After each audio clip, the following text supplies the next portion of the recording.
What comes to mind when you think of a psychopath? Someone who violates the rights of others? Fighting him, it has to be to the death.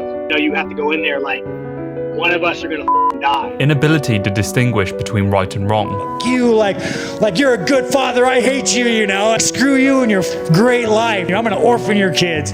Socially irresponsible behavior. Come on, Jack! Come on, Jack! Strickland wants to fight.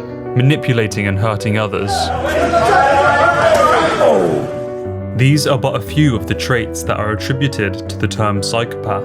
And although dug deep into the trenches of modern vocabulary and used to describe the dark, strange, and dangerous individuals around us, it unfortunately has no place in clinical psychological practice. Considering none of us are psychiatrists, the labeling of Sean Strickland as a psychopath is busted. You know, where it's like me, like, I'll tell you, like, I like to hurt you. I like to fuck your eyes.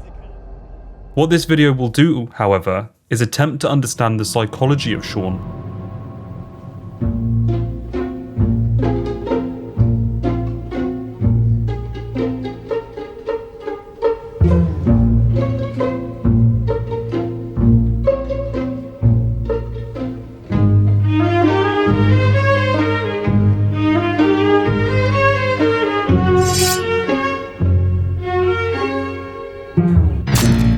Psychopath was a spurious title for Sean at best, and was perhaps fitting in an abstract sense to categorise his behaviour, of which is clearly not standard. It doesn't hold water when his personality is truly put under the magnifying glass. When Sean was spouting his homicidal rhetoric in interviews previous to a certain event, people were quite content in being entertained by it, and in a lot of ways dismissive of his behaviour. But when on October 27th, 2021, Sean decided to open up about his traumatic childhood and neo past, people became concerned and worried, even going as far as to suggest Sean was mentally ill and in need of therapy. So this comes to the first chapter of Sean's life that I want to discuss.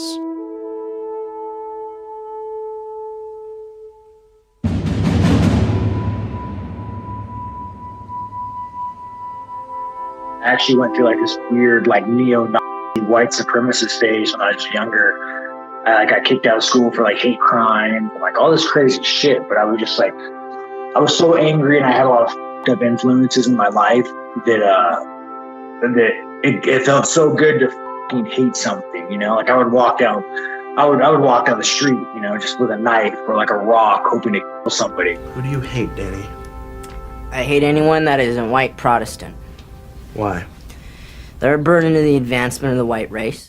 No one is born hating another person because of the colour of his skin, or his background, or his religion. People must learn to hate, and if they can learn to hate, they can be taught to love. For love comes more naturally to the human heart than its opposite. When the details of Sean's past came out, people were understandably shocked, but for me, the story was fought and won in the very same interview. He was open and honest about the origins of where that hate came from, and in the same breath disavowed that ideology and discusses his reformation into a more sane and morally prudent individual. It was, however, as if people wanted to take the opportunity to paint Strickland as unchanged now at the age of 30, which obviously isn't the case. For me, the most interesting part of the interview was what saved him from that hateful way. MMA, an outlet that allowed him to exert all the angst, rage, and disdain. The discipline, regimen, and excitement that MMA offered Sean allowed him to distance himself from those influences that took him down that troubling road in the first place. It's a tool that he still uses to this day and says it's a form of therapy for him. That's all fighting is. It's just one big therapy session for me. I don't even look at it like a job, you know? People think, oh yeah, what do you think about fighting? Like to me, it's mental health. American History X has a lot of parallels with Sean's teenage years. We see Derek, played by Edward Norton, a reformed white supremacist who battles with the community and family around him to not follow in his footsteps. But more importantly, it's a movie that asks an important question. Where does hate come from? The movie wrestles with this concept through its runtime, but what is obvious to me at the least is that the seed of discontent is sowed simply at dinner. All the hate and malice that this film portrays is the product of a young son being influenced by his hateful father at the dinner table, and that's a scary thought. When you gotta trade in great books for black books? Does that make sense? Huh? Someone's life can be so impacted in such a way that they'd commit to hate and violence from a simple conversation with family eating food. It's only when the real world, in all its complexity and brutal reality, comes knocking on the door of Derek's life that his view of society is ultimately altered. The same is true of Sean. His grandfather irrevocably damaged his teenage years with the hateful white supremacist ideology. It was only when walking into an MMA gym that all that misguided influence was filtered right out of him, and he was presented with a new perspective, one that didn't condemn those based on superficiality. That's the beautiful thing about an ideology that is born from the dinner table. Here's my fucking table. Its roots are surface level and are easily malleable. And it's a fact that the psychological development of children and the values instilled in them are directly from the family and culture around them, no matter how grotesque. And so it's no large step to suggest Sean's twisted worldview was simply not his fault. So Sean stands as a monument to that exact idea. Our ideals, values and prejudices are all subject to change and are under direct influence of a multitude of different pernicious and beneficial factors. Suggesting that Sean admitting to a troubled worldview up to the age of 14 is an admission of that mentality remaining the same is a worrying train of thought. People always, without failure, change, and the more open and honest Sean is about that very fact, the more we as a community can begin to accept and understand that fundamental facet of the human condition. Hey, Paul! To round off this analysis, I want to address the other side of Sean that people seem so utterly obsessed by, and that is his tendency to mention his love for violence and harm to others, even going as far as to say he wouldn't mind being the first fighter to kill someone inside the octagon. Even if we forego the irony of the fact that we individually pay Dana White copious amounts of money to watch human beings get knocked out for our enjoyment like a bunch of strange masochistic weirdos, and then question the extent of a fighter really enjoying his sport, I don't think there's much of a story here. A lot of people in the comment section wanted me to make a video on Sean, and it was also in the back of my head too. But the reason I was trepid on making it was because I knew that my take would not align with everyone else. That was until two people came out in the spotlight in defense of Sean, and that would allow me to illustrate my point without sounding like I was making something up. He's got the personality to match. You know, the dude's been getting on the mic, and I'm actually entertained by watching how authentic this guy is on the camera. So you know, I'm a fan. You know, I don't like having to figure you out. You know what I'm saying? Be who you are. If you're not being honest with me, you're definitely not being honest with yourself. You're just putting on another face. You're hiding your true self. Sean is more than happy to convince the world that he's crazy. I would never bust a guy's gimmick. I am making an exception one time here because this is my teammate and friend, and I don't like that this is being said about it. Sean is not a madman, and Sean is not untrustable, and Sean is not crazy.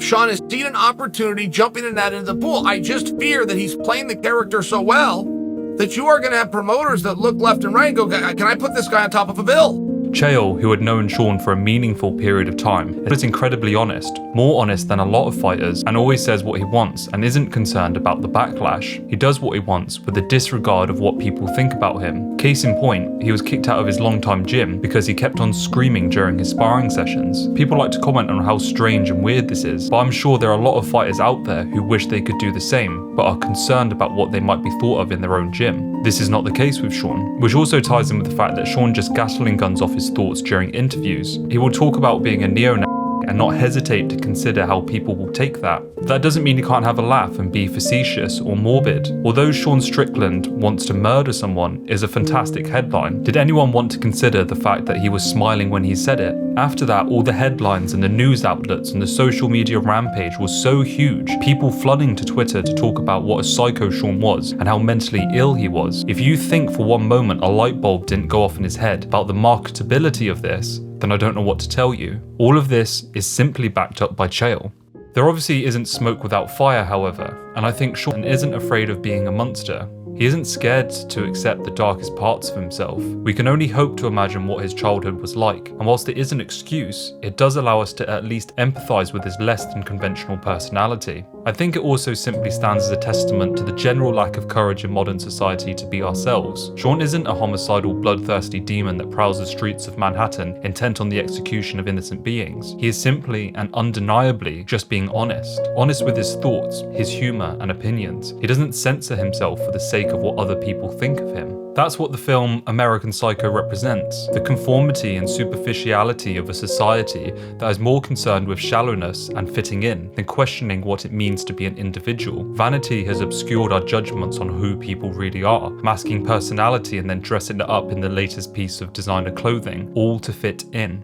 Even when someone acts not according to our strictly set standards, we have a label for them, we have a box to put them in, simply to keep things organised, standardised. That's where we find Sean, and he is laughing at you at your own expense. Authenticity is something we should all consider and assimilate as an important aspect of our own personality. You know what I'm saying? We've been living in this Dionysus sort of themed thing, you know what I'm saying, with this social media, and people just put on faces. They put on masks whenever they go in front of a camera or in front of other people, you know what I'm saying? And I find it hard to trust that. So that doesn't mean you can just go around and be rude and ignorant. It means that you open yourself up, not only to self-expression, but also change. Sean was a neo-Nazi, but he isn't anymore. That can only happen if you are able to be self-critical, self-aware, and willing to change. It can only happen if you question the morals and standards of those around you. It's something we should all be hailing Sean for, not questioning his sanity. The problem, however, is that in being himself, the jokey, ironic performance artist that he is, we can never truly know who Sean is on the inside. Being yourself doesn't necessarily mean that you're being honest in the public eye. Perhaps it's your personality to play with what people think of you, to test the resolve of those around you, and to play with the concept of yourself. Perhaps Sean is having fun with who you think he is, and that is what Sean is. An idea, some kind of abstraction. But there is no real Sean, only an entity, something illusory. And although he hides his cold gaze and you could shake his hand and feel flesh gripping yours, and maybe you can even sense that both your lifestyles are probably comparable, he simply is not there. And even after telling you this, and I have countless times in countless videos, with coming face to face with the dark truths of human nature, there is no catharsis. We gain no deeper knowledge of ourselves or these fighters. No new understanding can be extracted from my telling. There has been no reason for me to tell you any of this. This video has meant nothing.